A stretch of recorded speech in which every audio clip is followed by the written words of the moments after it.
Hello everyone and welcome to ZP Productions, and today we'll be taking a look at the DPA 4017. It's here. You see a blimp here, but it's actually not covered today, so it's directly pointing at me. On the other side, this is the 416, and throughout this entire video, you will be seeing both mics being alternated from the audio aspect, and then you can listen to yourself which is a better mic for you.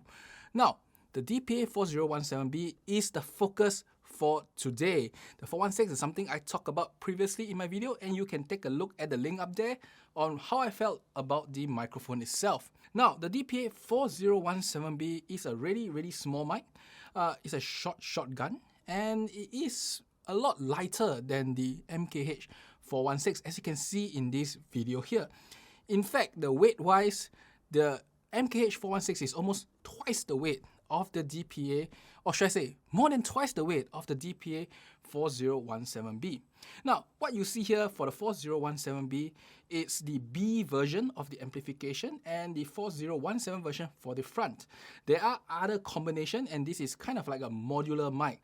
In fact, the back there's ABC, and they represent something different. In this case, the B module has, firstly, a high pass filter, and secondly, a high boost filter to change the sound of the mic depending on your needs.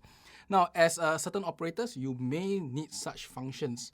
Now, both of these mics are kind of like production standard mics, so you can see them in productions themselves, and they are used throughout the world. Which do you prefer? Depends on your own personal preference. As such, I'm alternating the audio to let you guys listen it. So, for this test itself, I'll be doing a few things. So firstly, you can see now that I'm shooting it like a standard interview. After this, I'll be doing some of the off-axis tests. And for that, I'll be actually doing it mic by mic so that you can have a more fair comparison between them. So first, now we'll do the test itself. Scene 2, test. So for the first test, we'll be showing the MKH 416. This is on axis. This is on axis for the MKH 416.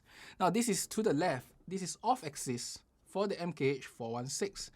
And I move to the right. This is the right for the MKH 416. And I'll move forward now. This is the forward of the MKH 416. So now you guys roughly have a rough sound feeling for the MKH 416. Let's do it for the DPA too. This is on axis for the DPA 4017B. This is to the left of the DPA 4017B. And this is the right of the DPA 4017B. And lastly, moving forward, this is the forward of the DPA 4017B. Now you can listen to both of these mic, and I'll leave the bookmarks down below in my description so you can alternate between them to just listen how they sound like on axis and off axis, or you can just replay the video to just hear how does both of these mics sound for my voice. Now that's one thing I didn't say earlier, is that this room here is relatively treated. There are foam all around the room, including the ceiling and even the floor. So what you hear is considered as a treated room test. So now I will go and listen to the audio, and I'll come back with my thoughts on how do I feel about both of these microphones, and I'll also then talk about the price and whether should you actually get them or not. So I came back from listening my voice just now, and you probably have already listened to my voice too. So this is the concluding part of this video itself. Now I have heard both of them, and really my thought is like this. The 416 has a very forward sounding voice, high presence with a little bit of bass boost type of voice. It always feels like I'm next to the mic. That's the feeling I get with the 416. It is just slightly different, but it gives you that feeling itself. While the DPA 4017 is a more neutral sounding voice. It gives me, from what I feel, my voice itself. Now the thing is that if you are doing something like YouTube, you will probably like the 416, the really nice announcer podcasting voice.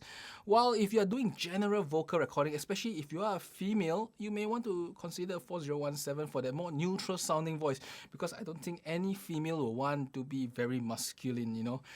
Just gives me that feeling. I mean, it may sound actually different, especially when you consider the environment, but that is how I felt when I listened to myself through both mics.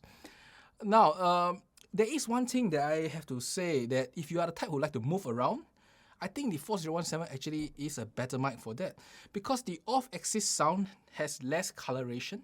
It is just softer, but there is a lot less coloration, and it is a lot more pleasing to listen the moment you do this kind of stuff. I mean, if you are doing a product review, you may actually move around quite a bit, and as such, the 4017B may be a better choice if you are going to move a lot. While if you're going to stay at a single spot and you want that nice bassy voice, the deep sound, I think the 416 will give you slightly better effect for that. That is really, I feel, the biggest difference between both these mic, the on-axis and off-axis performance, and of course the really upfront sound that you get in the 416. Now, both mics are not like cheap in any way. Both mics are relatively expensive, just that one is $999 and the other is $1,799. So they are very costly mics.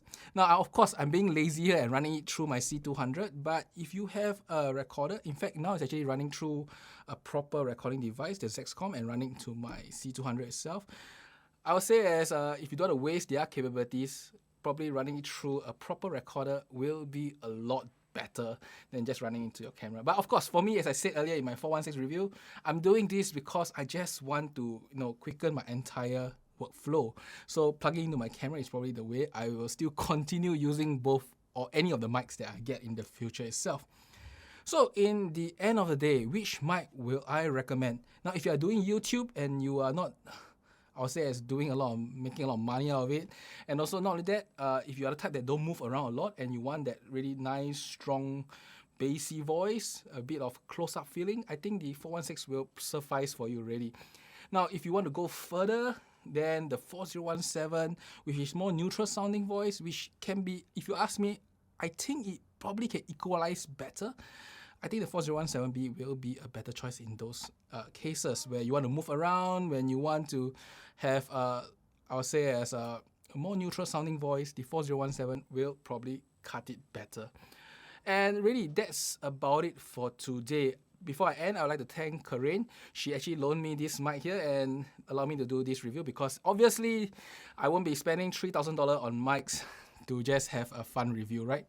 But at least I hope you guys listen to how it sounds like and make a proper decision. If you are a YouTuber like me who just do videos, doing sit-down interview videos, I think the 416 will probably suffice for your need itself. You want to go further? Get the 4017. And there's one more thing.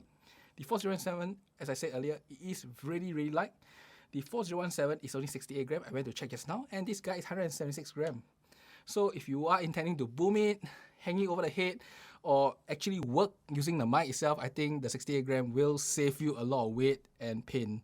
That's about it for today. I hope you enjoyed this short video, and I will see you next time in my next one. Bye-bye. And I really love to play this. Come on. Such enjoyment, right? Bye-bye. And we are cut.